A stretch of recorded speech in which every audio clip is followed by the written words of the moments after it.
You're listening to Dead Air Podcast, part of SplatterPictures.net.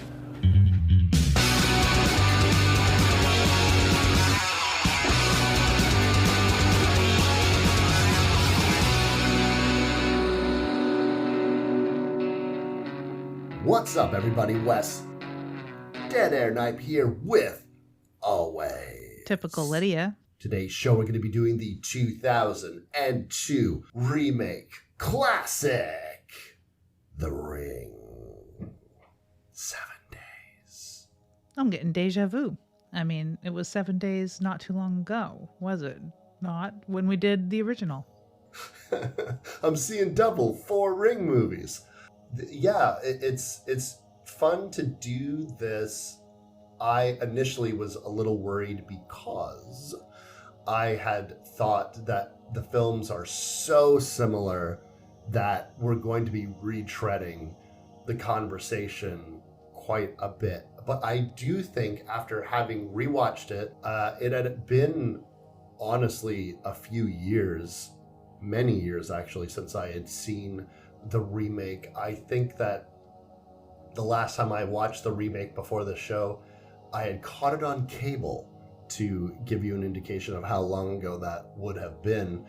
And then today I watched it via the nice new Steelbook Blu-ray edition that came up for sale a few months ago. That is how I've watched it most recently too, and I've caught it a few different ways. I've caught it on TV. You know, when I cleaned hotel rooms, it was often I would pause for a minute while making beds and turn a TV on, because there's a couple beds to make. It takes some time to make them hotel proper, and I'll just turn on the TV and watch a little Bates Motel. But sometimes there'd be a movie on, and if it was The Ring, it sure was hard to turn that off, because I really enjoy this movie. It's one of those movies that if it was on TV and I had a TV that had cable television, I'd probably watch it every time it came on. It is quite different from the original, and the conversations that we're having about the main characters do differ slightly just because of cultural differences, the actors cast and the way that they deliver these performances, even though the stories are beat for beat very, very similar. Have you ever read the manga or the book that came along with this, the original by Koji Suzuki?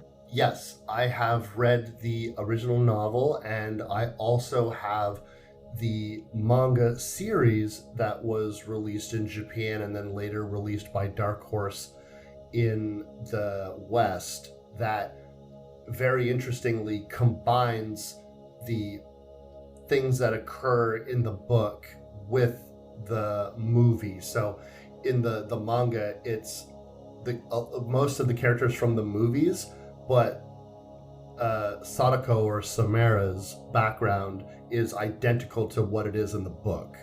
Interesting. I have never read the book, which makes me a very bad booktuber. I ought to read the book, but then I've also got a huge copy of Battle Royale that sits on my shelf as sort of decoration, right? I've never read that either because it's huge. Yes. I also wanted to point out that what you had said, anytime that it was on cable TV, you would watch it. I just want to point out that the last time that I watched it on cable, I did end up watching the movie twice in a row. It was the station. I had caught it maybe midway through, and I had watched it, and then it was very late at night, and I guess after the movie was concluded, it, boom, just started the opening sequence of the same movie again. And I was like, you know what? I'm just going to watch it until it gets back to the part previously that I was watching it at. So I've seen the whole movie. And then I ended up, of course, just sitting there and watching the entire movie again. So that gives you an indication about how much I liked it. I wouldn't call you a bad booktuber for not reading the book, though, because I think, and please no one crucify me, I think it is logical and completely understandable to like this story independent from the book. I am a Ring mega fan, all right? I have this movie's soundtrack on vinyl. the Hans Zimmer soundtrack I got from Waxwork. Like I am like, so for me to want to read the story, which is different enough that I think that people might not really like it. All of the stuff that we associate with Samara Morgan or Sadako, with the videotapes and coming out of the TV and all of that stuff is not present in the book. So the most iconic things that we know from it, I think that you could be a fan of the book and fucking hate the movies, or you could like the movies and fucking want nothing to do with the book. That's what I think. I'll have to read it because I had watched a booktuber most recently, Anda Kent, who does a bit of a really casual comparison of the two movies in the book. And it's interesting because there's some things, of course, not having not read the book, that I didn't know were present in the original idea of Samara, or Sadako, more accurately, with her hermaphroditism. I did not know that that was a portion of her story, and I think that that's crazy interesting. And sure, we might be going into an Angela Sleepaway Camp sort of level of novelty with that inclusion in the story, or I'd have to read it for myself to judge that, right? If it is intrinsic to her as a person, or we're getting into John David Lindquist version of Let Me In. Does Ellie need to have both or no gender? So it's very interesting to me, that angle, just that small angle, let alone the descriptions of the way that her hatred manifests and whether she is a villain or a victim. So all of those sort of angles in the book, I'm very interested to read someday. Well, it's one of those instances where the book is not hard to track down. Yeah. So I got mine on Amazon.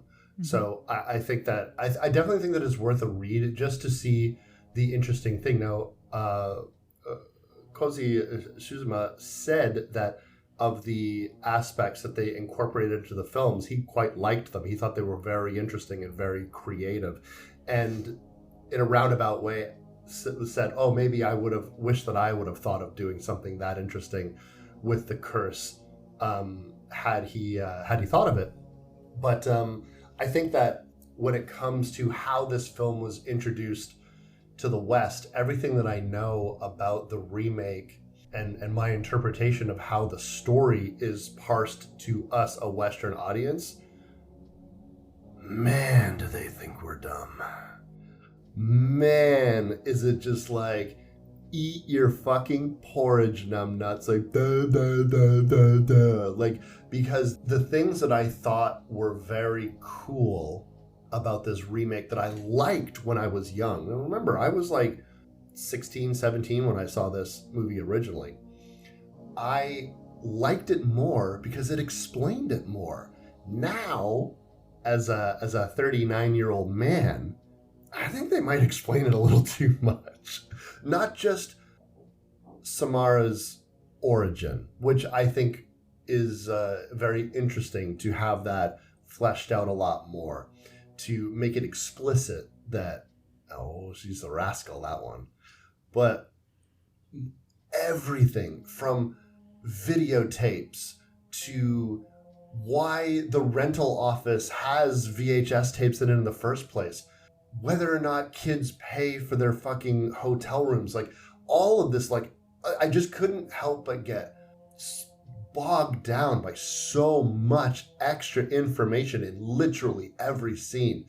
Everything is not left to your imagination. Nothing is left for interpretation. We are going to fucking tell you why this chair is here and not there, why this book is there and not here, why this person talks to this person and not that person, what school this fucking dude goes to. We're going to know all of this fucking shit. I don't know what it is in our culture that has made us so bullet point hungry for that sort of stuff either. This isn't even the worst offender when it comes to things like that. In hindsight, maybe it is worse than it seems when you're first watching it, when I was in my early 20s as well. So like, it didn't dawn on me that it was spoon feeding me so much. And compare it to films that do spoon feed people quite badly nowadays, because that's like my number one turn off when it comes to any film when they're constantly showing flashbacks in case you forgot something that happened at the beginning of the movie that you were here watching. Because I guess so many people watch movies with their phone in front of their face, right? And they're not actually watching it. And there's so many of like ending of such and such explained film, like on YouTube, like little videos about how to explain the film. And I see so many posts on Reddit about such and such film, I didn't get it. Now, they're not talking about Memento, which was specifically designed to fuck with your brain, or John dies at the end. I'm talking about like regular films, like Woman in Black. Woman in Black, ending explained. You don't need it.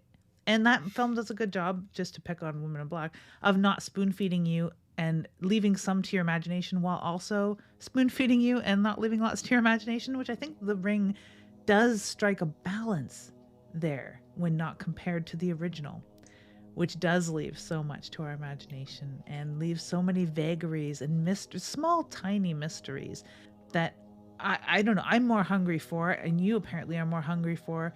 I guess the general population at large is not, though. They're hungry for little point bullet lists and things explained, flashbacks, and being told the same information 3 times so it sticks.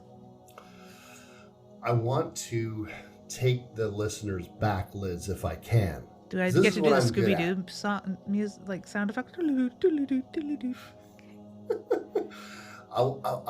want to take them back, Liz, to the year 2002. And here I am watching this film. I've told this story before. The truncated version is someone convinced me to rent this film, which I remember hearing about in the when they were coming to theaters, but I never really watched it. And one of the things that I was thinking about that I had forgotten, one of the reasons why I didn't want to watch the film, which is funny, looking on it back now. But regardless, I didn't want to watch the film, or I wasn't very interested, but I kept hearing how scary it was. This person convinced me. We watched it. They fucked off. They fucked off before the opening sequence was even fucking done. Those schoolgirls were still alive when they left my house. Wow. So, and then I was like, fuck you, I'm going to fucking watch this movie. And I ended up loving it. Like, thinking it was one of the greatest horror movies I'd ever seen at the time. And that was a lot of people's reactions. This film, in much the same way that the original did, kicked off this explosive interest in supernatural horrors in Japan. They wondered, could they get a Western audience to pay attention to this film the way Japanese audiences did, by stripping away a lot of the things that made it an inherently Japanese story, and then they put it through a Western lens. And it did gangbusters. This film made $250 million globally. It was a huge smash success. But more importantly, in the same way that supernatural horror was launched in Japan and Asia in general, in the West, it made a feverish hunger for Japanese and other Asian countries' remakes of supernatural horror films. Ghosts were backlids. We were done with self-referential meta horror. All that 90s cycle of slasher stuff that was coming in towards the tail end of the 90s, that was the big blockbusters of their day. That's gone. Now we're in dimly lit rooms with whispered conversations, and now we care a lot about supernatural horror that is coming out of Asia. Now, credit where credit's due, we can't forget The Sixth Sense, also hugely responsible for that movement as well. More serious horror that essentially is like family dramas, because at its core, this is a family drama. And hilariously, they'll nail that to your fucking forehead too. Our son watched the tape. Dun, dun, dun. But, so I just wanted to put that in context for people, that this movie was huge. This was the fucking horror movie that everybody was talking about in 2002.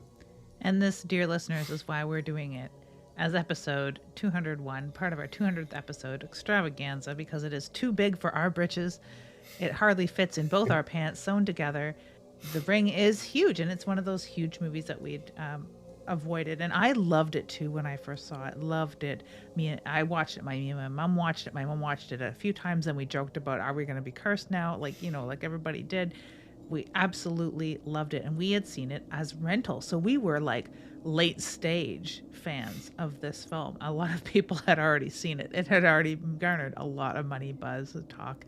It was the Die in 7 days thing was already a meme before memes were memes. I see dead people, die in 7 days. Those were the things that you could just say. I don't know, is there a word for a verbal meme, like a little mimesis, a little thing that people say that is a meme, but before memes were memes? I don't even know. But anyway, I had suggested this to anyone who was a film fan or horror fan because it sort of straddles those groups a lot, like Silence of the Lambs did, as far as blockbuster, award worthy horror.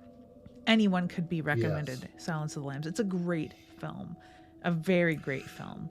And even if you're not a horror fan, you can recommend that. And if someone's not a horror fan necessarily, unless they're very, very easy to scare and don't like thrillers, supernatural, ghost stories, anything like that at all, or even remotely horror adjacent, you could recommend this as a very well done film. And I had recommended it to a literature fan, sometime horror fan, and huge film fan, huge film fan, a friend of mine who watched it, loved it, yet also hated it, and really felt very deeply uncomfortable due to the animal violence, the horse in particular, The which, horse scene, yeah, yeah, it that's had rough for people. totally gone over my head because I'm not as sensitive to that sort of thing, especially not in fiction. I'm very, very sensitive to it in real life, like anyone ought to be extremely sensitive to that. If anyone were even slapping a dog too hard, let alone what goes down in this film. And it's not like a person necessarily caused this, it's not like a human being violent toward an animal, but it is an animal death scene that is quite brutal and very well filmed, so it's heart-wrenching to watch.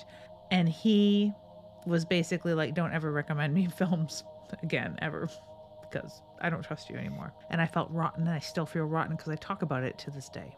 That horse sequence is definitely something that I would try to remind people or warn people subtly about.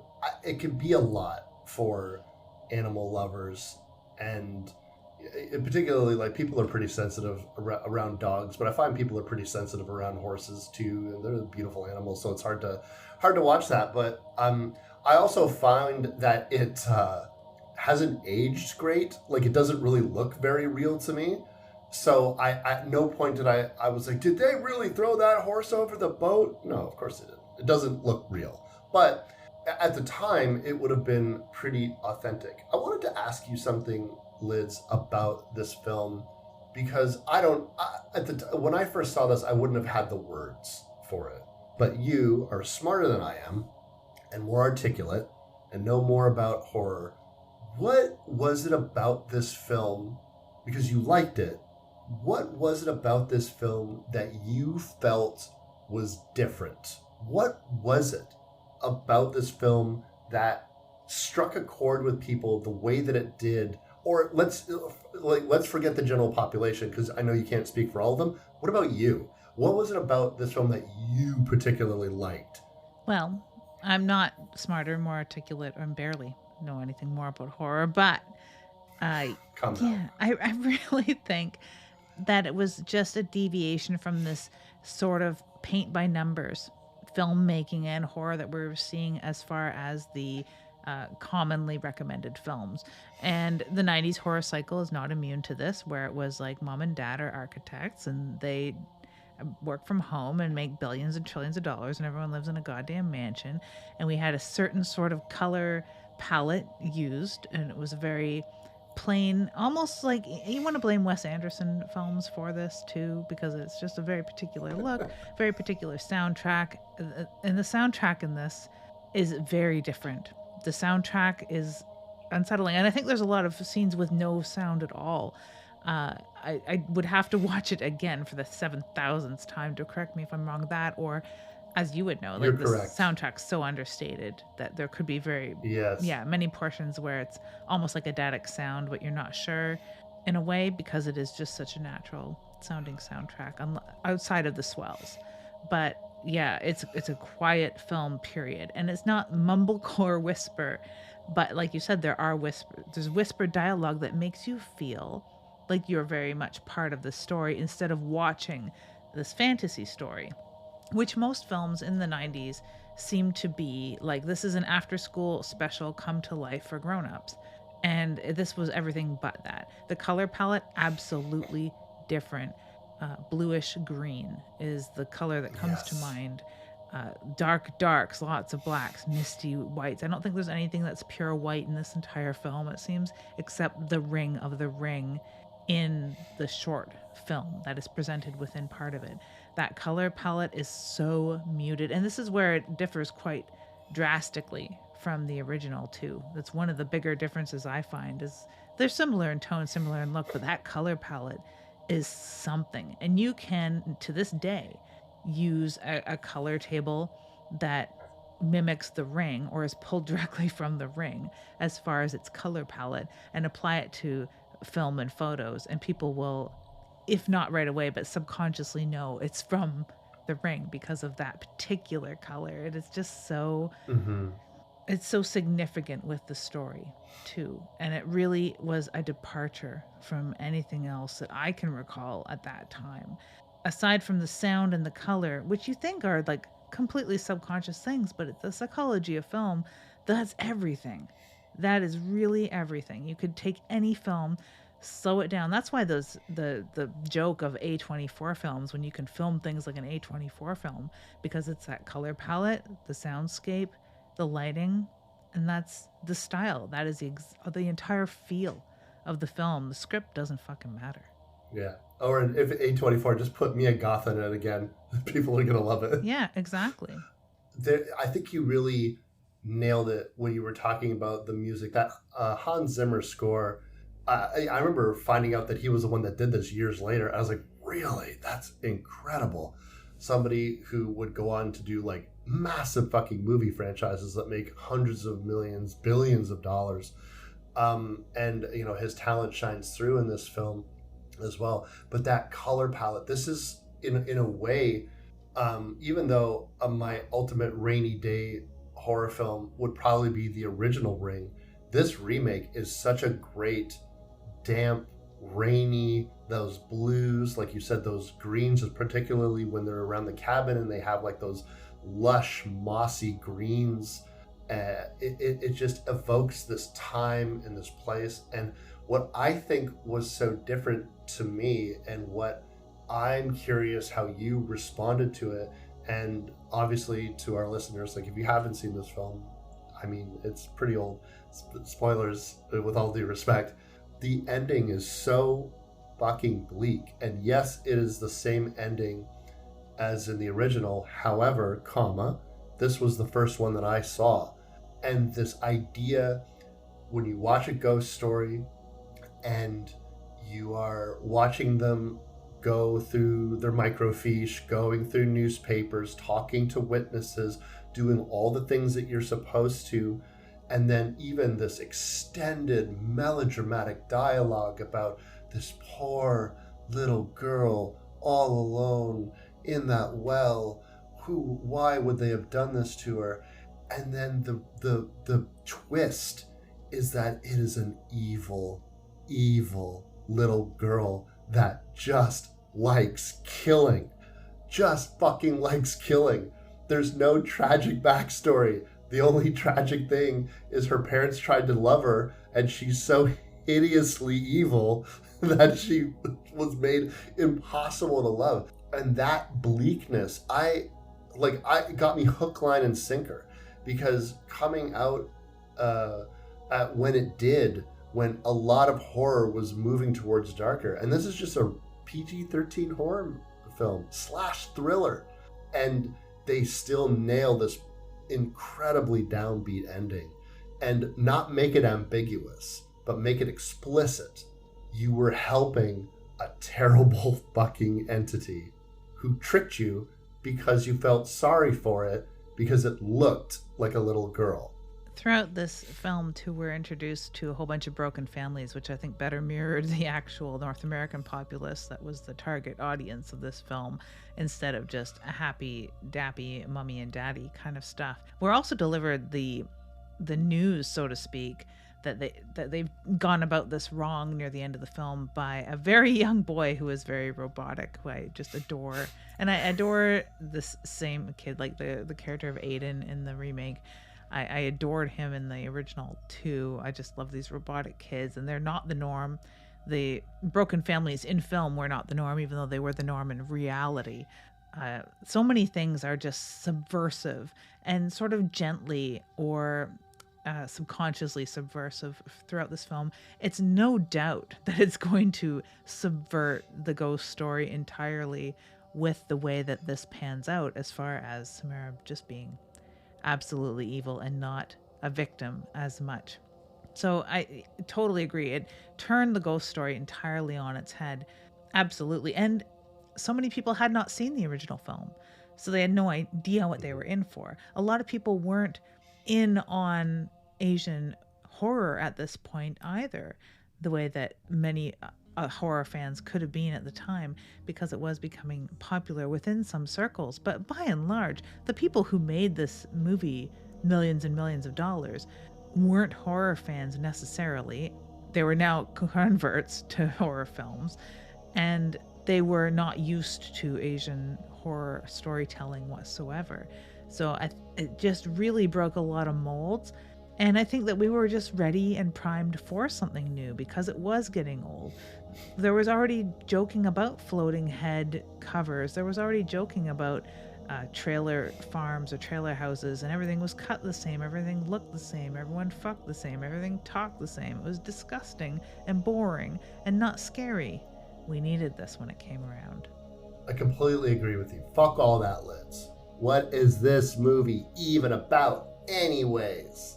I don't know what this movie's even about. I'll tell you what this movie is about, Lids, if you'll indulge me. I'm going to flip the format a little bit. This movie is what happens when you and your dude bro frat fucker boyfriends try to record a football game onto a mysterious VHS tape. It brings nothing but death and destruction. Very, very true. And why this wasn't just mistaken as someone's like art film class miscarriage and totally summarily ignored, I'll never understand. But I think it's kind of cool in that Nine Inch Nails music video kind of way. It does come off as like a Nine Inch Nails video. Maybe it's because didn't Trent Reznor use like pieces of Tetsuo in one of his music videos or something like that? And this comes off as fucking Tetsuo to me. It really does. I mean, in the book, from what I understand, there are instructions that are at the end of this movie.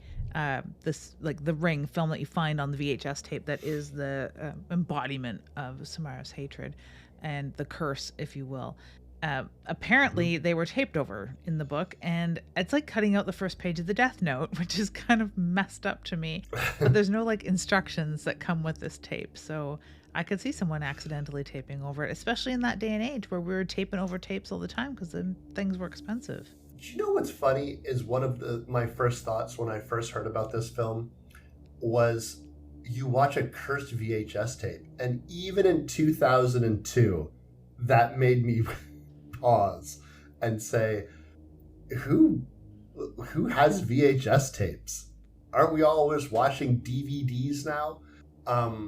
Which was one of the reasons that like the concept seemed dated and weird. Now it doesn't seem so dated and weird anymore, particularly because I still fucking have VHS tapes. But when we start this film, it again starts with the same opening sequence as in the original. Super iconic. Two schoolgirls telling each other spooky stories. But there's an extra aspect of this film that I really dialed into upon watching this one. It's this idea that we watch too much TV. That seems to be the thing that they have taken away from the VHS aspect of Samara's curse. you have this opening sequence where these two girls, one of them is telling this nonsensical story about, they say that like we're killing our brain cells by watching. She sounds like fucking Tipper Gore. Like Yeah. like we're killing our brain cells by watching too much fucking TV, and like there's these radio waves going into our heads and shit like that. There's a sequence later in which Rachel is showing fucking Noah her tape, and she's looking into all these apartment buildings, and she's sort of like, they're all watching television. Oh my God. Like, and I'm like, what is the point? What's the message? What are you trying to say? TV is evil? No, you idiots. TV is not evil. Samara is evil. The tape is evil. So, or maybe it's supposed to say, like, if this tape got out, think of the damage it could do, because we all just watch TV endlessly. I think that is exactly it. And that's the fear when watching something like The Last of Us, where they're like, oh, this infection spreads, something in the food source, probably something simple that's in everything like flour. And that's the scary part, is like, not only because it doesn't really translate this day and age, because we're not watching, by and large, network television on our fucking smartwatches. I mean, I know I'm not. Yeah. And a lot of our more popular streamers aren't network television, and you can start them. They're not like a direct feed, unless you're using Shudder, and it's that as soon as it starts, it's playing Shudder TV, which I kind of dig. I never really watch it, but I kind of dig it. But there's nothing really like that anymore. And at the time, though, there was. You turn on a TV or you walk by a TV store, it's playing some network, usually. Where now it's definitely playing some sort of streamer or store-owned channel, or a YouTube channel or something like that. That is, it seems like the Wild West, but it's really far more controlled as far as what we're being force-fed as a huge culture, huge society. So at the time, if something would have like got out, so to speak, on the airwaves and been like transmitted, especially with something that is as evil and as determined as this videotape, it would have just shown up on every channel across all the airwaves. Although, if that were to happen now, we'd be relatively safe, because, I mean, can you name a household right now where there's a TV on that is tuned to Fox? You know, maybe one. They have this. They have these conversations about television and screens and stuff like that in a day and age where the internet was still quite young and not a lot of people were using it. I think that as the film series, particularly in the West, as the film series progressed, or even in Japan, they handled this quite well. Talking about the idea of Sadako or Samara making her way to the internet. That is the scary aspect, the true viral nature of her curse, and also how we consume media now and again. You know, I always think about, like, if, let's say, you needed to have a VHS tape, let's say the broadcast to networks, I'd always think about, would it be like kind of like that pirate radio type interruption to people's signals, like when people like took over airways and shit like that, the Max Headroom. Yeah, that's the one that comes to mind. Maybe like 2,000, 3,000, let's say even like 10,000 people saw this broadcast. They would be the only ones that saw this broadcast. It's still quite a devastating hit, but it's not like 35 million fucking views on a video that would happen nowadays, or something like that. I think that where this film succeeds, where a modern audience would relate to it more than the original, is what you're talking about, with less so the spoon feeding of the information, but the visuals. Like, they clearly, the movie looks like it costs a lot of money. Mm-hmm. And they, you know, you got like Naomi Watts there, and you've got like other named actors, and it just has this sleekness and high production value that makes you seem like, even now when you're watching it, like this Blu-ray version of it, I would never really know, aside from a few telltale things like the CRT TVs and everyone still having a fucking landline, that this film is even 20 years old. at this point. Um, when we get to meet Rachel's son, her little fucking Edgar Allan Poe puppet that she has as a boy, I feel like, he likes to draw. He's very goth. He likes to draw circles and black houses and black things. Black is his favorite color. It is. He likes to draw his cousin dead, and she likes to call his mother by her first name. I saw this one little boy when I was a camp counselor who was an angel. He looked like a cherub. He was pale and blonde, blue eyed, sweet, tiny. He was maybe 6 when he was in the class. And there was nothing dark about this kid whatsoever, but black was his favorite color. And so many of his pictures looked quasi demonic because he would trance out and draw circles, or like his sons would be many circles and they'd always be like red or something. Like, it was just bizarre. But there was like nothing psychologically wrong with this child and his sister, who was like kind of a mirror image, enjoyed pink and blue, like it was just, he liked the look of that stark contrast. And we were doing popsicle stick art one day, and he built a church because they come from a religious family, and his sister also built a church, and she painted hers yellow and he painted his black, and then he turned the cross upside down. Totally not, he does not know what he's doing. He's just a kid, does not know what he's doing. He wanted it to look like an old church. That was what his motivation was. It's just putting that out there, that not every evil goth kid is evil goth kid. This actor, coincidentally, is now an attorney. He's also still acted here and there, but he's an attorney, which fits so perfectly with the character he's playing here, doesn't it? It really does. He just kind of reminds me of like a kid that Tim Burton would insist he was exactly like. I was just like this kid. It's obsessed with the macabre and the darkness, and all that kind of shit. And that's what it strikes me as. He's wearing his regulation short pants, and he's just like, tying his own tie, and is very independent. I think that the interesting thing about the way that Naomi Watts plays the character of Rachel is she's a lot harsher. Like she's I think when you're watching like Japanese actors act as these characters, even though they're both reporters, the Japanese actor comes off as a lot more demure and but like professional, obsessive. But like, whereas Naomi Watts is coming into the classroom and she's fucking cursing up a storm, and she's like telling her coworkers to get away from her, like fucking waving them off and shit like that. And she just comes off as a lot more like, oh, I see. This actually is expanded a little bit in the remake sequel that they did a couple years later, where you find the Rachel character trying to adjust to being in a small town where she's used to being in a big city reporter, I suppose. When you get to the funeral sequence, you can see that she's trying to she's on the case. So she's like trying to like, she's like grabbing smokes, and she's trying to like act casual but still pump these kids for information in a way that comes off as like, are you supposed to be undercover? Like, are you supposed to not let them know that you're a reporter and you're trying to figure out, like, you have the perfect reason to ask these fucking questions. That was your niece, wasn't it? So yeah, she's trying to blend in like, to... hello, fellow kids. I am also young and hip.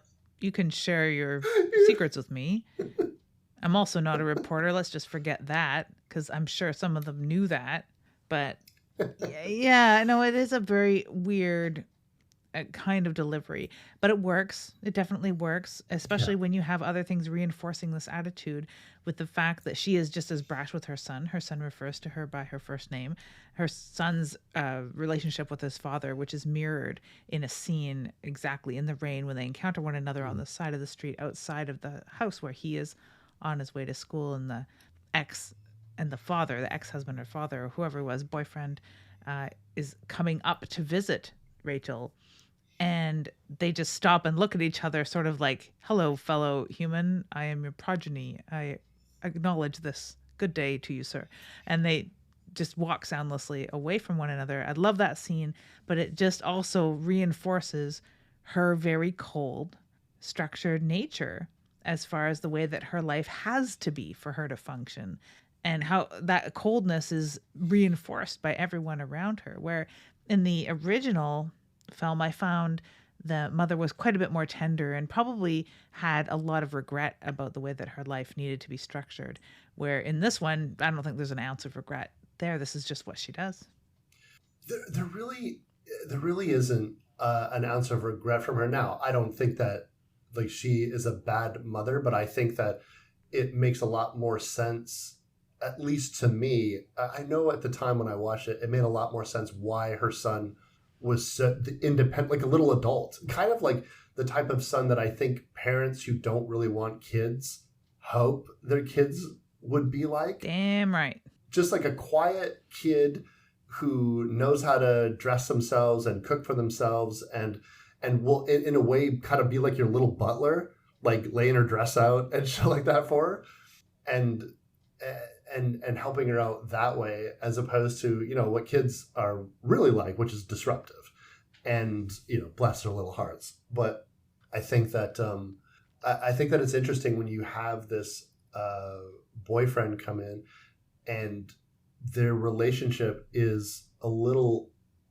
is very identical, but there is one missing aspect from this character that's in the original version that I wanted to get your thoughts on.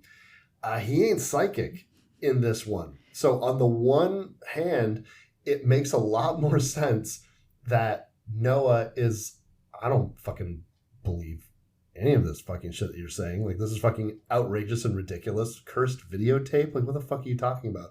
As opposed to the Japanese one, where he still has that attitude, but he's also ghosts, frolic and brine, goblins be thine. You're out of your mind. I am psychic, though. I have magical powers that I have given to our son. Yeah. But I don't believe in ghosts. I put my foot down. I'm glad that he's not psychic, because it would ruin any bit of credibility that this guy has. And he operates very much for the very static world of analog technology, where what you're saying isn't possible, period. What we need to do is analyze this tape. So we've gotten a little bit ahead of ourselves as to how she has acquired this tape already. Oh. But yeah, because there was a death. There was a death that mirrors another point where the original film and this film are mirrored, where there is a death because of the 7-day curse. These teenage girls, one of them had watched this tape, and it was the same sort of thing. Like, one girl is telling her about the cursed tape, and the other girl is like, oh my God, I've seen this tape, basically. And the other girl says, oh, you kidder. No, you never did. And she's like, oh, yeah, I'm totally kidding. And then the phone rings, and it is this curse. Samara is in the house, basically, as well. We have one of her second most prominent manifestations, quite honestly. Even though we don't see it, we can imagine that it is, because not until much later does she really manipulate a television in the presence of other people. I think that there's interesting things of note for how this film handles certain aspects. One of the most obvious things is when this girl dies.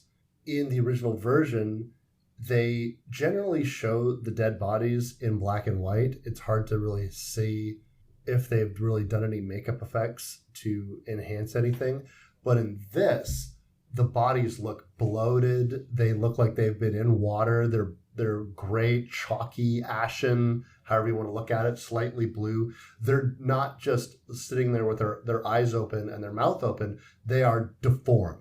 Yeah. It looks like something is genuinely wrong with them. A little bit of slippage going on, and like you said, that discoloration. Yeah, it's pretty gross. It's very gross, very cool. I love the effects, and I think that this starts with we need to show the audience that this is going to be more graphic, and I think that also goes farther with the little indications that you have been cursed.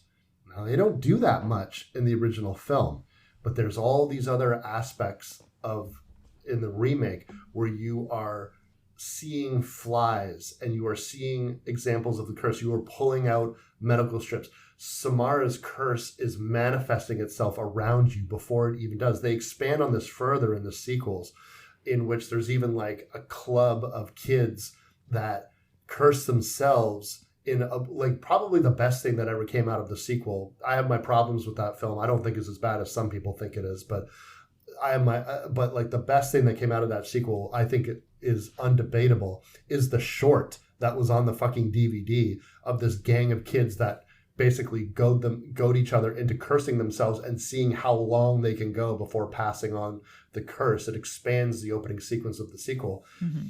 And I find that fucking extremely cool and fascinating. And I think that you need that because this is a film that is death by appointment. And we've talked about that when we talked about the previous film. But for Western audiences, I think that the filmmakers, rightfully or wrongfully, just said we can't just have a drama where nothing happens and then in the last minute of the film you see a ghost. You like Samara needs to show up. I would almost guarantee you that there was a page beat to that for the script adaptation. Like every, let's say 10 pages, we need a fucking ghost thing every single time. No, that makes a lot of sense. Also to remind us that this is a very serious curse. It's not just a heart attack that could be easily avoided by not watching a videotape if people would be honest with one another and communicate properly and not believe that it's a jokey curse and take it very seriously, because as serious as a heart attack, because those are very serious, although they're not the most cinematic way to die. So they have to amp that up a little bit. I really like the inclusion of things like the hair, the water, the flies specifically. I still really enjoy the scenes with the flies and the flies showing up on the TV screen when things start to come out of the tape and when the tape starts to change, which we see a lot more of that in this compared to the original.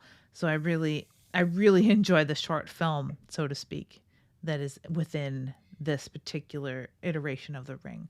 It's so much more scary and atmospheric. The cursed videotape has a lot of imagery in the Western version that is not present in the Japanese version.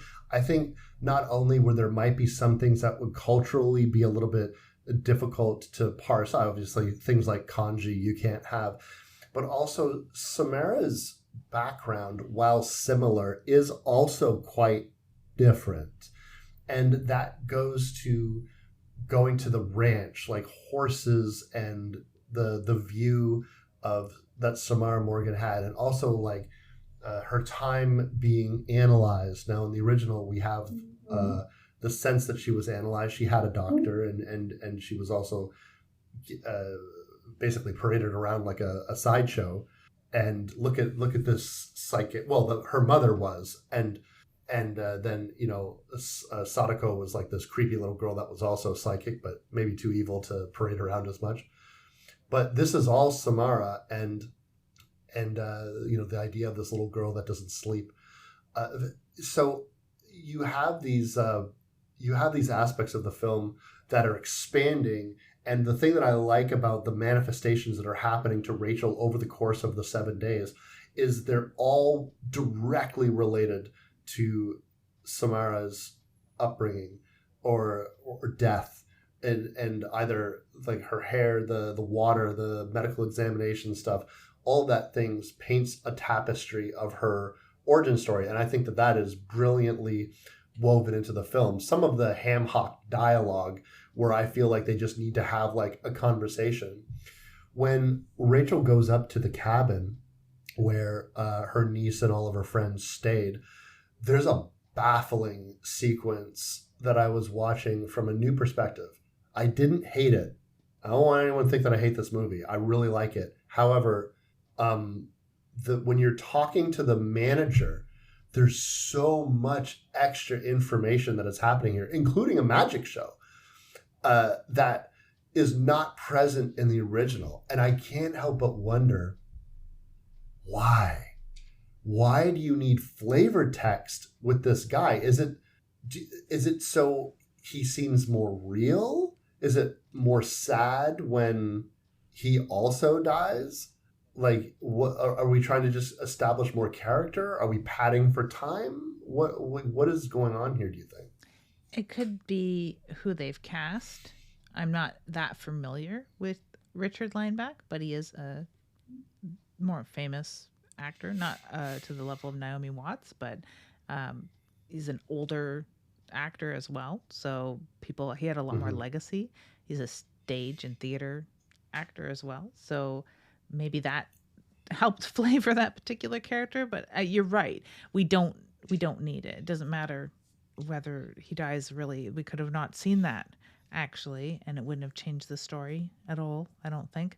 So yeah, it is just distracting, and it is just padding when they don't really need it. They could have used it elsewhere, definitely, or even just more quiet, tense scenes. Really, not that it was lacking those, but they didn't really need to make this take so long because she literally could have walked in there and asked for the key and then cut to being in the cabin. It's funny because I find that they seemed to want that sequence to take the same amount of time as in the original film, where the woman goes up, she goes and she watches the tape. But if you notice that scene where Naomi Watts is by herself in the cabin and then waits and then turns on the videotape, all of that is so much shorter than it is in the original version. And that same amount of time is used to like talk to this person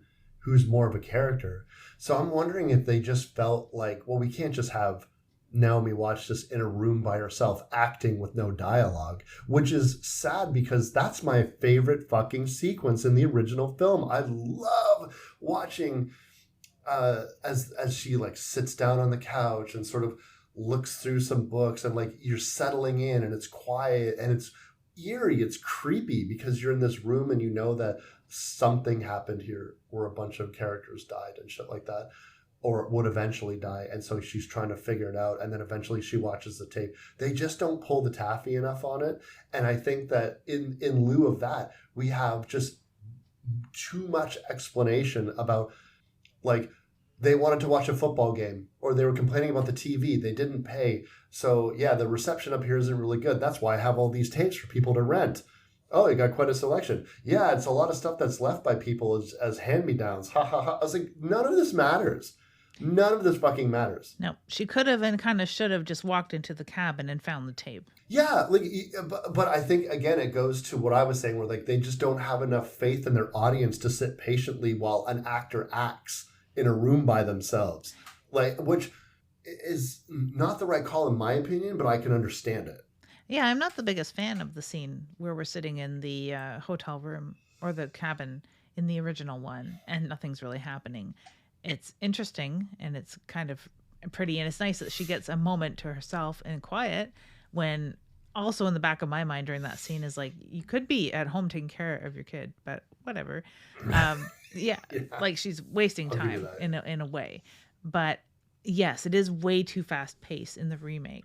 So somewhere in the middle would have been the best balance there between both films, really honestly. Mhm. But it is just a waste because everyone, if they're so hungry for bullet notes because they need to be fed information to make sense of a film, this is not contributing to it.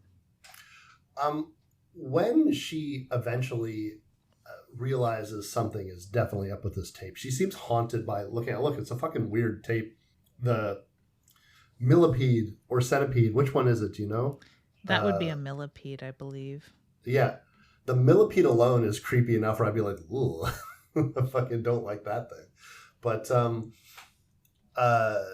would be enough to creep me out. But there's a lot of like weird imagery of like cables going down people's throats, and the chair and the ladder and the horse eye. I wouldn't even know enough that was a horse's eye, but it is. And the apparent suicide. I mean, we can't leave that out.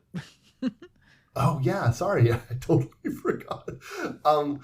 But I think that there's something to be said for the more startling imagery that is on that videotape, and Rachel seems pretty haunted by it.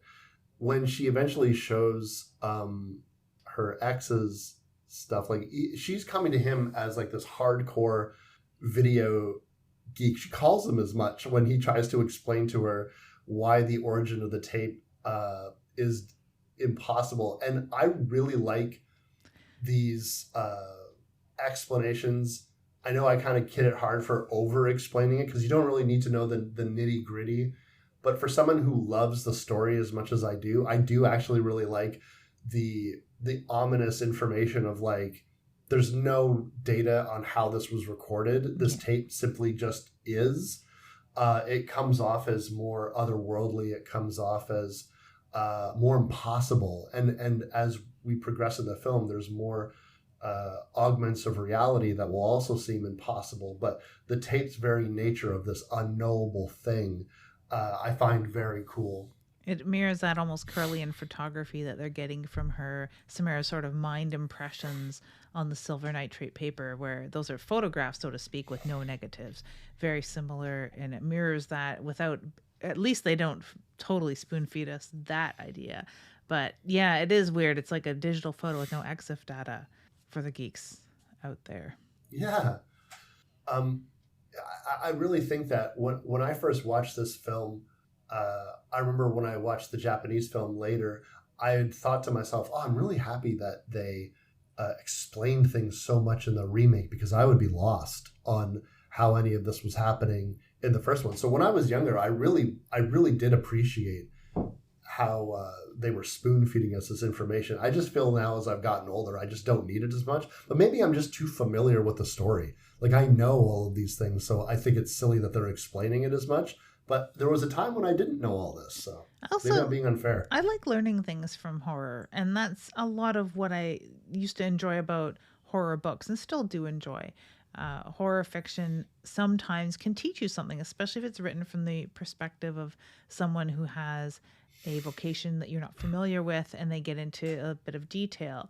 Now, I was talking with Chris recently about a short story collection that has a lot of jargon and it's ex-military sort of stuff. So they're talking about like guns and ammo and stuff, or different military operations and using a lot of jargon. Not enjoyable. That's like we definitely agreed that that can get old after a time. But when you're learning about like a dentist or something that is a like dentistry isn't really usually explored in horror film, like that would be kind of fascinating. It's usually architects for whatever reason, and it's like they don't even explain what an architect actually does because it's just boring to most people, I guess. So that's unfortunate.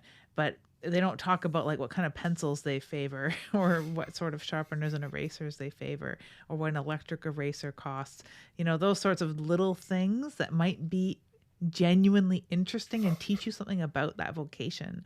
I really do like that sort of stuff, especially when it comes to AV or photography. So this guy is high up in my books as one of the more interesting uh, horror movie dads, I guess, because he is a horror movie dad, no matter how you slice it. So I find him interesting and far more interesting than a psychic guy who is doing the exact same role. I found that was clutter. So they've sort of taken some clutter out and added some clutter in. They've added clutter when she goes to the hotel. They've taken clutter out of the father's character, Noah. And they've also taken some clutter out to a certain extent with the volcano being replaced with a horse farm in a way. Yeah. Because that whole story and having to go elsewhere to visit someone not really in on the story that was sort of like a tertiary subject of the volcano story sort of helps keep the story a little straighter because the whole community knew about this horse farm and was part of the story of the horses. And the horses feature quite largely in the video and quite largely when she takes the ferry to go and visit. But yeah, she has this video and it is starting to progress. Do we get title cards much like The Shining or Hell House or The Grudge or anything like that where we're saying the day countdown? Do we get a day countdown or is she just mentally telling us what day we're on? We get a day countdown from Thursday to Thursday. We get we get every time it's a different day, it starts with like dun dun with like it's not like a Law and Order. clean title.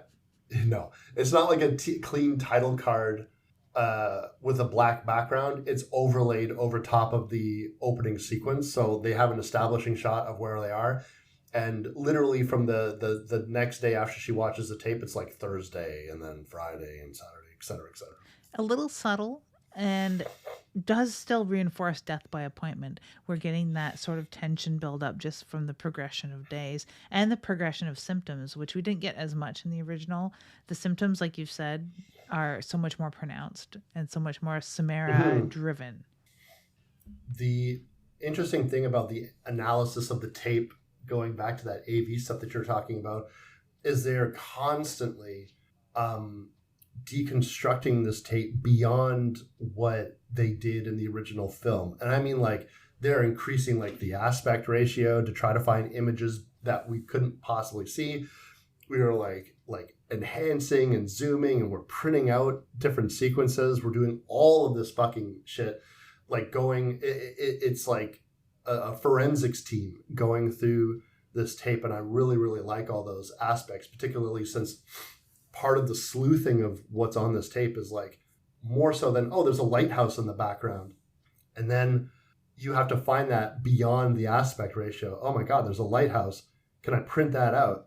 Is there a big book of lighthouses somewhere that I can that I can grab that will have photos, and then I can find the island that I need to go to, and I can go and I can talk to these people that have this town tragedy that, you know, it's like a bunch of weary wool sweater wearing like people that are like hugging themselves to the chilly breeze and telling the story of years gone past. I'm like, oh my God, I'm eating this up. I am fucking eating all this fucking Makes shit you up want to go so to like much. Martha's Vineyard or Nantucket Sound in the middle of winter. So you just get that cozy wool sweater feeling. I've actually, not too long ago, purchased a book on mid-century buttons because there was a murder case where there's a button found underneath the person, and it's sort of almost like a canvas button too, though, so it complicates the thing, but the design on the button is quite unique. And so I found myself, like countless others, no doubt, poring over these button books that would give you, like, it's almost like a stamp collector's book that tells you the origin of the stamps and the designer and the circulation and all that stuff. Or coin collecting books. Numismatics is something we're more used to seeing, a book on those things, or books on antiques or dolls and stuff like that. But there are, of course, like, as we've seen, books on lighthouses. There's even a book on outhouses of North America. Is there really? There really is. Coffee table books know no bounds, Wes. If you can take photos of it and commit it to print, there is a book on it, no doubt. There's nothing, this is like, has nothing to do with anything, but there's nothing cozier to me than those big books of like Ontario birds. I love, like, if you got like a fucking book and you know the ones that they're like this fucking big, and you just open them and they have like a lot of like tasteful artistic drawings of like, here's a robin, here's like a Phoebe, here's something like that. And like that's like the ultimate like coziness. And I can imagine like if you went to like a grandparent's house and they would have like a big old book of lighthouses or buttons or something that you would not even think of, like someone made a book about this and it's just full of like black and white photos. It would feel so cozy. If there was anyone out there that doubted that the existence of this lighthouse book, have not been in the lighthouse book section of the local library, I bet. So one thing about these scenes that it only gently drives me crazy. I'm already pretty crazy, so it takes a bit, right? So this is just like a gentle nudge over the edge of craziness. Does it seem to you that she's experiencing physical pain while trying to adjust the tracking knob?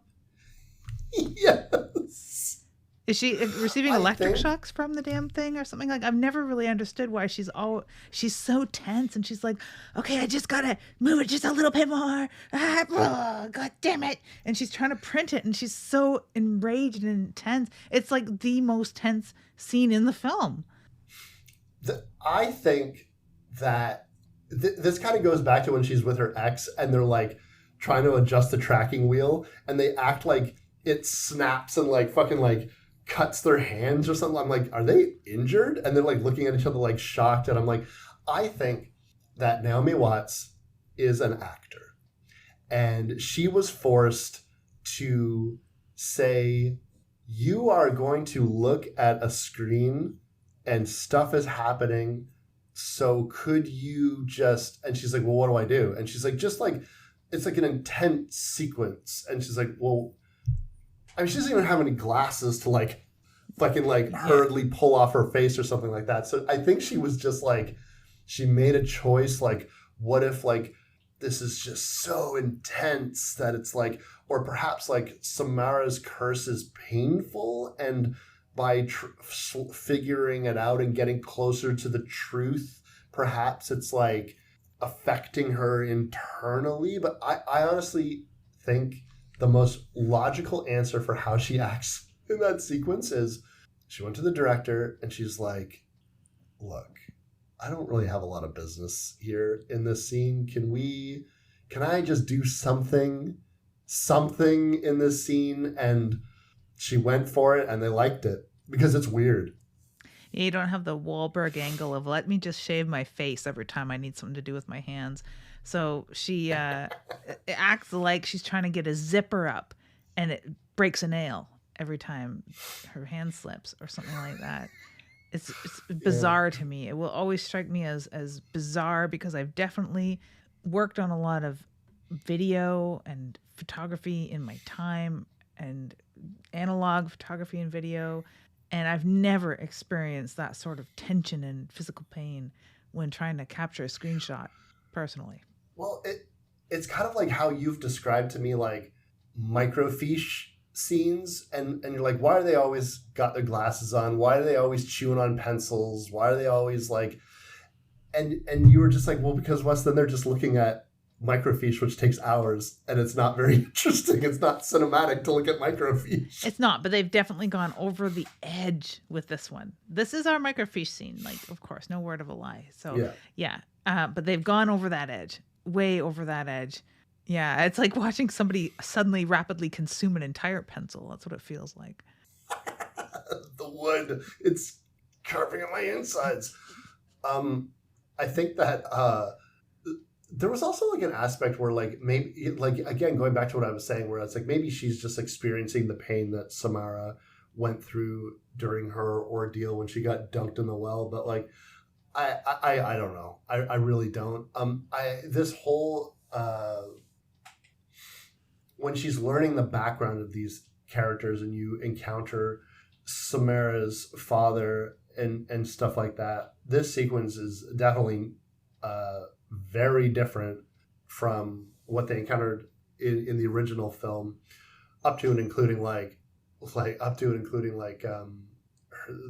talking about like her mother trying to like drill the images out of her head and stuff like that. It's, again, it takes like this darker, more gory, even though it's still, they don't show you these things, but they're just talking about these very gory, dark things. Mm-hmm. I really enjoy this because it still does work as far as that visual that you may or may not have, whether it's on the tape or not, of someone throwing themselves in a volcano or throwing themselves off the edge of a cliff, because that is the ultimate end to Anna Morgan, the horse breeder. And you could say, from the point of view of the townsfolk, she would just be somebody distraught. From the point of view of the characters in this film later on, it's like all that she could do. From the point of view of her husband, you know, if only she'd taken him with her, sort of thing. And it's just, you know, quite tragic, but it has that same sort of feeling of somebody throwing themselves into a volcano, which is basically what Anna Morgan had done by adopting a young girl. So this scene of her going over is a break in the opposite way, where later on in the original film, when they're down in the well and there's buckets of water happening and they're freaking out and it's all tense and dark and it's a total departure, I find that her going over toward the lighthouse and her spending her time on this island that used to be populated by horses until they all committed suicide, which is just crazy. it's that same sort of break in the opposite direction. It takes an already fairly quiet movie and makes it even more quiet, claustrophobic, shrouded in fog. You meet some more characters though, and as far as fluff, I really do appreciate the doctor on the island. What do you Yes. think? I am right there with you. I know that I was kidding the movie pretty hard for all of its fluffy extra dialogue and extra characters. The babysitter, Yeah, like holy shit, like who cares? like why do we need this sequence? But this character has extremely valuable information for us, for starters, because you need to see where this film was fleshing out how it was going to be different from the original film. Now, if you don't have a psychic dad to grab someone's arm and give you a flashback sequence that we can all watch Yeah. so we can get a little bit of information, you need a character to tell this story. And I don't remember the actor that they got to play this doctor, but she's fucking great in this role. Just looking it up really quick, it's Jane Alexander. Jane Alexander. Wow, it's a fantastic performance. Really gripping. It has my attention. I believe her as a character. You can see the it's a perfect balance of reluctance, but yet I'm going to give you information because you need to know this stuff. Not as squirrely as the father is, for example, and all that kind of stuff. It's like that feeling, maybe as a reporter, maybe you can speak to this as a journalist, but when you finally have found the person who has the information that you fucking need and is willing to talk to you about it.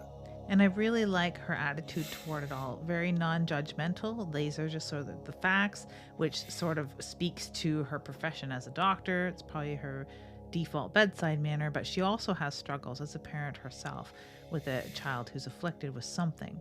And you can't, you know that she's not passing judgment on the Morgans at all, but maybe would have been one of the only people that considered them or had her considered as a friend in any way, shape, or form, because everyone else on the island would have shunned them entirely. Not with good reason, really, but with that misunderstanding of what they were going through, where the doctor would have had that inside track. I really love her performance too, and that is the embodiment of hot cup of coffee, cozy wool sweater, Yes. edge of the Yes, sound, yes, kind yes. of salt stained everything kind of life. I like her very much. And the amount of times they cut to like this deep churning ocean water during these sequences is so effective. It almost has like an ASMR quality to it, where you're just listening to the ocean, and like the movie is just so oddly soothing at times on top of the score. When we get to Samara's little, what is it? What would you call it? It's not a shed. It's a barn, right? Where she'd been kept, yeah, it's a barn and a hayloft, but it's just it's so I've never seen a hayloft quite like that. That's for sure. But it would have been built, I suppose, by her father in the top of the barn in lieu of a hayloft to have this weird, precarious, nightmarish little room built for her in a barn. It definitely comes off as like, now I know that you're an evil little girl, so let's give you the creepiest living space that we can muster.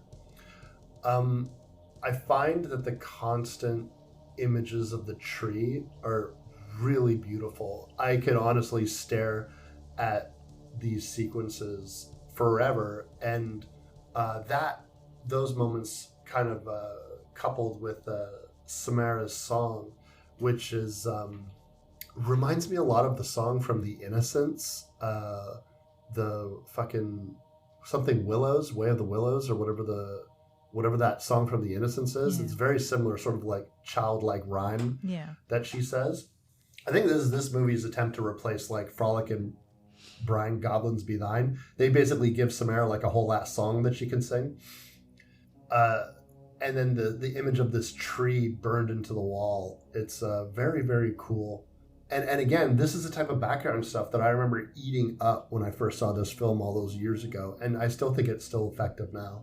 It really is, and it sort of burnt itself into our collective psyche as well, because whether you've seen this movie once 10 years ago or once every 10 days or whatever. Like, these sorts of images are embodied in the story, aside from the long, black-haired, staring, angry little girl that is common to both films. But of course, this one has so much more iconic imagery, maybe just because of the way that it's filmed. Now, this is directed by Gore Verbinski, of all people. Yeah. Which, yeah, as far as I know, went on to do nothing like this ever again. yeah, that's true. Mm-hmm. I think this was just one of those instances where they were going to do like a big budgeted boutique horror drama that was becoming more and more prevalent and would explode after this film's success. But they still do these types of things where you get prestige actors to do these horror dramas. I mean, for God's sakes, everything from Mama to Hereditary to the Messenger. They bring in these like actors and directors and people who typically don't do horror, and they get them all together and do a very serious horror movie that functions primarily as a drama. And I think that's how they get people in, because you can always hear them in their interviews like, at its core, this story is really about a family. And that's how they always get into it, right? So painful. It is painful because this type of thing, because this was very mainstream. This was listeners, every year it seems there's a couple of horror movies that it seems everybody is talking about. They usually come out around the same time, and by the end of the year it ends up on everyone's top fucking 10 lists and shit like that. And it's not like the weird left field shit that super niche horror people really like. It's kind of stuff that everyone agrees are the best. And whether or not you agree with that is one thing or another. It's not really relevant. But the point is this was that at the time. And so having people working on this film that did makes absolute sense to me. I don't think that they ever thought, I thought that they were going to, they hoped to make their money back. Otherwise, why would you do it? Of course. But I think that I think that they were even probably surprised by how you do it. And again, like when you go back and I was thinking about years later, I was like, fucking Hans Zimmer did the music for this? Like, that's crazy. That's like a fucking legit like film scorer that does film scores for movies that cost like $300 million. So, like that is extremely, I mean, it was earlier in his career. Yeah. But like, it's still extremely surprising to me when you think about it all these years later. They must have had some money, though, because they've definitely got Naomi Watts. They've also got Brian Cox, which I always confuse with Stacy Keach. I hope I'm not alone in confusing those two men all of the time, being convinced that Brian Cox was in the undersung American sitcom Titus, whatever. But yeah, I'm sure he didn't come cheap either. Brian Cox was a name actor and was a very, very prolific actor. Yes. Because he was in the Autopsy of Jane Doe, right? That we did. Mm-hmm, mm-hmm. And he was in a lot of TV at the time. So, yeah, like I think all of these things together just make this like a classy bit of filmmaking that everyone is just bringing their A game, because I think their default is A game. You know what I'm saying? Yeah. So, like, I think why they knock it out of the park with this. And they must have just been living and breathing this lookbook, because they don't falter and they do take it very, very seriously when creating a horror / drama like this. There's not one moment where I feel like they're living this meta where they're an actor in a horror film at all. I think one thing that's understated about this entire film and The Ring in general is maybe it was the classy bit of filmmaking that it was that skewed the perception, but we were seeing for the first time in a long time a new monster being added to the pantheon of well-known horror monsters, to the point now which, like, when you watch some of the sequels and they're a little, they're not, I like a lot of the sequels, the remake sequels to The Ring, but I'll just say this, they never really achieved what they achieved with the first one ever again. But I think that when you're looking at what happened to Samara in the sequels over the years, she became like a full-on horror movie monster. It was kind of like when you like the same direction all those Alien and Predator movies went, where you watch like some of the later Alien and Predator movies, and you're like, oh my god, yeah, it's just a big dumb monster movie, and you're like, oh, I guess they always were just dumb monster movies, Yeah. but they were made so well, and you were of such an age that they just came off as perhaps more elevated than they were. But Samara is right there with like Freddy and Jason. When you see like those horror art tapestries and all that kind of stuff, they fucking they include her. I don't know if it's like kind of like one of those things where they don't have a lot of like female characters that occupy this space as like a horror movie monster that occurs again and again and again throughout sequels. But I think that like it just goes to show that something was happening here with this film and how it would impact people culturally, and in a way that I don't think a lot of people were expecting. I really don't. I really think that the success of this film was something that they all hoped for, but I don't think anyone thought that they were going to get. That was always just my interpretation of it. No, that makes a lot of sense. And it was another angle where this film subverts expectations entirely, because you do have Samara, this little tiny girl in a white nightgown and black stringy hair and nothing really doing, up against Freddy and Jason and Michael, who have all got their shticks. Don't get me wrong. Yeah. They're all goddamn court jesters of horror, really honestly. And you have this understated little tiny pipsqueak of a girl who is probably the most terrifying and evil out of all of them, maybe tied with Michael as far as pure evil, and believability. Yeah. To a certain degree, Michael's the only one that's really, really honestly believable. But I believe in that old man strength, let me tell you that. yeah. Like, I don't know. I think that it is just a lack of incredibly scary and terrifying female horror movie icons, because she doesn't really fit in, except for that she is a scary ghost. But yeah, her father's scene in this is kind of heartbreaking, and it's also, for some reason, it reminds me of the electrical guy in The Running Man with Oh my god. yeah, it's sort of like his death. It's like so intense and so much like with the sparks, and he's got this soliloquy he's saying while he's committing his final act, and it's just, he doesn't hit a high note like the electrical guy from Running Man, whose name eludes me entirely, but it's just such a bombastic scene. Or maybe like another bombastic death of a more, I don't know, theatrical person is maybe a death in like Rocky Horror Picture Show. I don't know. Like, it's just an intense scene to me. And it is just so, it belongs on stage. I think it's because this movie is so quiet most of the time. Mm-hmm. The times in which you see a moment that is like for example, when Rachel sees her son watch the tape, right? They cut to her, no, like it's the loudest no, and she covers her boy's face, and it's like, he's already watched it. Yeah. Like it's so dramatic and intense, and the score is swelling.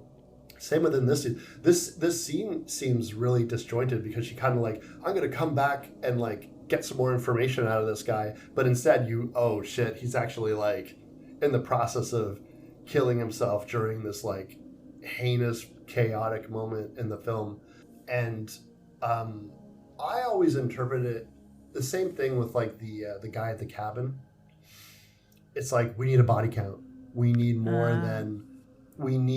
more bodies, and I bet you that was a note, because if you look at the original, like, people die off camera. You know, like all those students that went to that place, they all died, but the only death that you really see is that one girl, and then you don't have anything else happen really, in terms of like what would make it a scary horror movie until the end, unless I'm leaving out a death in my mind, but I don't think that I am. I think like the original Ring film only has like 2 on-screen deaths in it. And we have like the aftermath when they open the car door and one body falls out. Like, it's not very that's scary. True, yeah. But this, like, they just keep needing to have more bodies, and they're like, can we do something where, like, we're getting towards the end of the film, can we ramp this up? Can there be like a dramatic suicide or something to sort of remind people that this is a horror movie? Because the whole scene seems tacked on. Like, Rachel goes back to his place basically to like witness him kill himself, and then she is rushed back because, you know, we're barreling towards the climax of this film, and she needs to get back to where she came. A plot point that I love in any version of this film. I love that it all starts and stops at this fucking place.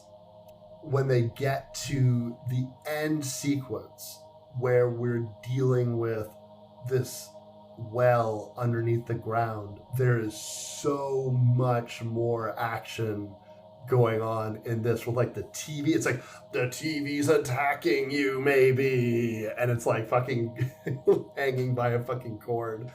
Oh my god, it's so outrageous. But I remember at the time, like, I liked that more than the ending in the Japanese version. Well, the ending in the Japanese version when I was younger, I was like, well, this is very sleepy. This is kind of boring, actually. And it is what they were up against. You know, they were up against more bombastic, brightly lit, flashbang sort of stuff. We're edging into some very intense action movies to come around the corner. So that's one direction that film was going, and this was kind of trying to take us in another direction while still being up against some more flashy sort of films, like let's say Final Destination films, where there is definitely a note of every 5-page beat of somebody dying and flashy gore all over the screen and loud noises, and smash cut to more loud noises. So that is what they're up against. So I can see that this scene being a little more intense, and it has to kind of mirror, I suppose, the intensity of the original, which also makes no sense in a way because they're feverishly trying to drain this well when they could just reach down and feel around. You know, there's that as an option. This bucket thing, I don't know, man. Like, but we have a rescue that is required here. We're not like knee deep in water that we can hop in and out of this well. Like, this is a bona fide deep, scary well that someone who falls into it needs rescue from. And that's what we're faced with. And the not really having other people to draw on, because this is before the world of cell phones in everyone's pocket, you know, so they are sort of isolated. And that's the point of these cabins, is that they are isolated, and the network is spotty even up there, so television doesn't work so much, let alone landlines, emergency services, cell phones. All those things are of no help at all. So you've really got to rely on the slapstick comedy to come with the fire hose. Fuck, that's fucking funny. I thought, you know, it's the only sort of Three Stooges moment, and it doesn't even mean to be, I don't think. Or do you think they did? Did Sam Raimi swoop down from on high and say, you know what you guys got to do? A pratfall. I honestly think that it just kind of came down to, like, this just needs to be an intense action sequence. It all needs to be, we've been patient enough. Now we need some big kick-ass moments that's going to lead you to think that this is the climax of the film, even though, you know, as a modern audience, and let me tell you this, I didn't see the ending of this film coming at all. I did not figure this out. I had never seen a movie like this before. And also, I'm not the type of person that really likes to figure out twists. I do really like to let the movie tell me the story that it wants to tell me at the pace. And if you're wondering what's going on inside my brain, I really am paying attention to the scene in the moment and what I'm getting from this. Sometimes if a movie is very, very obviously telegraphed, I'll figure it out. But most of the time, I'm not thinking ahead. I know I'm not common in that sense. I know lots of people love to figure out things in advance. My partner being one of them. My mother used to as well. It's almost become a cultural trope in a way to beat the movie, and it's kind of disturbing to a certain degree, but hey, yes, that's where we're at. I just find that I enjoy movies more when I don't figure things out, but I didn't see this ending coming at all. And I wanted to talk to you very specifically about Samara's look if you would indulge me. Yes. Because for listeners, they pull Samara's body out of the well. It's actually a cool sequence in which you see Samara whole, cherubic, pristine, and then you see the CGI sort of melt away her body, and she turns into a skeleton and her jaw slowly slacks, and then we get the information that, you know, it's past the time in which Rachel had seen the video, so we are to believe that it is fixed. We fixed the problem, whereas we know from being fans of this film and seeing it before, we have not fixed the problem. At the time, I didn't know that. Samara looks very different than Sadako, and I wondered if you could speak to why that might be, because I never understood why she needed to be more grotesque, but also even more supernatural. It's a cool effect that I love, that it seems that she is more like a tape herself. She comes off as like a projected image in a weird way. But why do you think the audience is that just to like zhuzh it up a little bit, or what? I think so. Or maybe they're trying to go with this sort of realistic look of what a body would look like had it been in a well, especially if it's cold water. So it wouldn't be like a bleach bone skeleton by any means. So it would be a pretty grotesque sight, and it maybe wouldn't have succumbed to as much slippage being in such frigid water, and it would deteriorate to a certain degree on contact with air, or being like disturbed. Or is it a fully like mental thing that Rachel is seeing, that she just did pick up a slimy encrusted bone structure that used to be a little girl and what she had saw was a completely mental image, and what we're left with is what in reality is what she'd picked up from the bottom of the well? Or is it that she is much like a videotape that is, or more like a negative that hasn't been shown to the light in the dark room yet, and you show it to bright sunlight and it just deteriorates like that? Is that what we're getting? I'm not really sure, but I do find it mirrors the state of the people that we see dead from this curse. It explains the water and the bloating and the slippage and the face, all of that very well. It mirrors that and fits with it so much better. And it also fits with, like, people are more up on the forensics of it all, and CSI is a big help at this point, which was also like a very popular show at the time. People really were getting more in tune with what bodies look like, so maybe that was just a little more realistic. Yeah, I could definitely see that. We get our moment of like Coco and blankets, not sitting on the back of the ambulance, but almost. And well, all is well, because that poor wee thing has been set free. This starts inarguably, not arguably. There's no argument from me. The best sequence in this film, and the thing that stuck with me the longest, the thing that like, oh my God, she is such a fucking badass. And I remember thinking at the time, I don't know how you felt, but it reminded me so much of anime when I was that age, because of how they project Samara in all of her glory as she finally emerges from the TV. And I think it had a lot to do with the fact that, she can move like a tape skipping, and she distorts as if she is on video herself. And we know that what we're looking at throughout the backstory of this film is, they say without saying, she has projected her psychic nature onto a blank VHS tape. That's how this started. In the same way that she was able to project her thoughts, like you were saying, onto those photos. And when Rachel tells her son that don't worry, it's all going to be okay, we set her free, why did you do that? And then you get the reveal of, or the realization Because, by the way, listeners, we didn't mention this before, but even though there's no psychic dad, we still got a psychic boy. But the psychic boy comes from his link to Samara.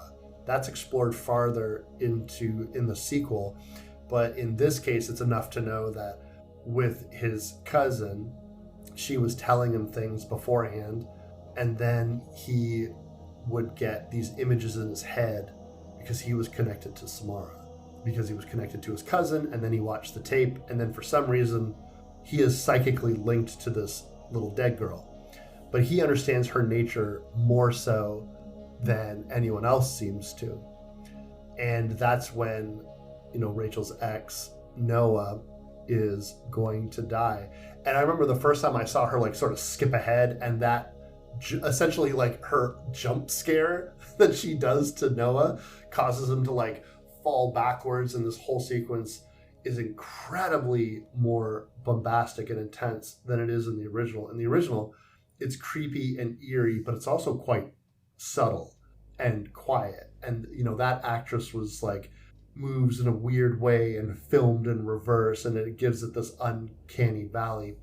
Whereas they are throwing special effects at Samara, like full makeup, CGI, all this extra lighting effects are going towards her on top of like this very evil score. It works so well too. It really does. And I know that you have a specific tenderness when it comes to people that move in that herky-jerky kind of way. So yes, I like that this is sort of a blending of that and just almost an in-camera effect that anyone can sort of pull off in a way, aside from the CG overlay. I mean, it's so effective in that she's so much bigger than a little ghost girl, and she's so much bigger than a curse infecting the airwaves. She's a marriage of those two things, which is so terrifying. Do you think Aiden relates to her the way that he does because they're both young kids that were forced to spend a lot of time alone watching television?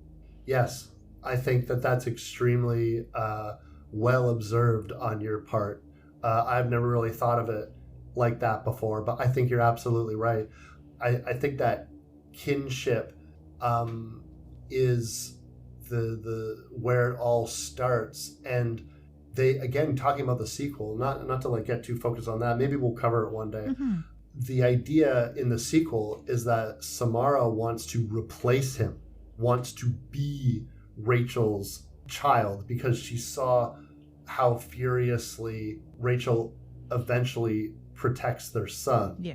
And the lengths that she'll go in order to do that. And then, you find this idea that like maybe all Samara really wanted was to be loved in that way, and originally saw Aiden as a kindred spirit and like, oh, another child of neglect. Hi, I'm like you. My parents abandoned me too, and they're not paying any attention to me, and I was forced to live on my own. But then in her moments when she is quote unquote defeated, she sees that, oh wait, no, like my parents killed me and his parents protected him. I want to be protected too, and so I'm going to replace this person. That's basically what the sequel's about. So I think that like that is I think you're absolutely right. Cool. Mm-hmm. Just that kinship entirely, and sees like a little boy version of her and the her that she could have been, like. Mm-hmm. Yeah, and he is kind of a closed off, not an evil kid by any means, but he is like an antisocial little grown up, and she struck us as being much the same, and definitely within her mother's shadow. I think that like Samara almost like struggling with her own evil nature. It's like, well, I just want to be like a normal little girl, and I want parents that love me, but also I have this like fucking monkey on my back that is the fact that I am evil. I'm just like an evil little girl, and I can't fight my inherent nature. So how can I find people that are going to love me, but also let me be that evil and not be afraid of me, and let me do what I want when I want, and treat me like a normal little girl. Because the funniest thing is like in the sequel, when Aiden is possessed by Samara, all he fucking does is watch TV. Like he's literally just watching cartoons constantly throughout that movie. I guess that's all she had to do in her creepy little barn treehouse kind of prison basically, which is what it was. Not unlike a high-rise apartment. So yeah, the one difference, much the same in any iteration of the ring it seems to be, is that you are saved from the curse by spreading it to others. And I really like the way that it's handled here. And I love the scene. The one scene I feel is missing from the original is the mother deliberately making the child create a copy. And I love that, like holding his little finger and pushing the little button. I don't know what it is about that. It's just so simple, and it is just so like the way you teach a child to ride a bike, I suppose, or the way you teach a child to hold a fork. And it's just so tender and touching, and it means so much. And it's that one little tiny thing that I feel is missing so much from the original. Yeah, I also agree. I think that that sequence is really cute in a way, and also like just really nails home like the process. So there's no confusion. Yeah, you don't have to spoon feed that and give you bullet points or flash back to it or have somebody pop in and give you some exposition, do you? No, you really don't. But yeah, I think that if anyone hasn't watched this film in a while, you should definitely go back and check it out. And I just love even like the last moment when it cuts to like VHS static, as if this whole thing you've been watching is the cursed tape. I can tell you it was effective, very, very effective. It's creepy the first time I watched it, and I was like, oh yeah, that was a nice touch. I like that. I really enjoyed that too. That's something that my mother enjoyed so much, because she was also the girl that was somewhat convinced maybe that Blair Witch was probably real. Listen, we were all there to some degree. What do we got next for him? Coming up next, like another round of deja vu, we have The Grudge, and it is the remake of The Grudge. So very interested in talking about that, even though we've already covered Ju-on. This is part of our 200th episode extravaganza that spreads over 4 different episodes where we talk about some of the biggest horror films that have roots in Asian horror. The Grudge is one of the scariest films. Like, this was a film that somebody had told me, a grown man, that he could hardly remain in the theater. He was so scared. Yeah, another grown man, will tell you the same thing. I've never been more scared in a movie theater than when I saw this. And only the other horror film that ever scared me in a movie theater was The Blair Witch. So it's in good company. And I'm excited to finally talk about it so we can like really get into this film, because I want to talk about the unique aspect of a English audience versus a Japanese audience. We have the instant in which the same writer-director can now reinterpret his own work for a Western audience. And the result is deeply fascinating. Awesome. I'm Wes Knipe. And I'm Typical Lydia. And you've been listening to Dead Air.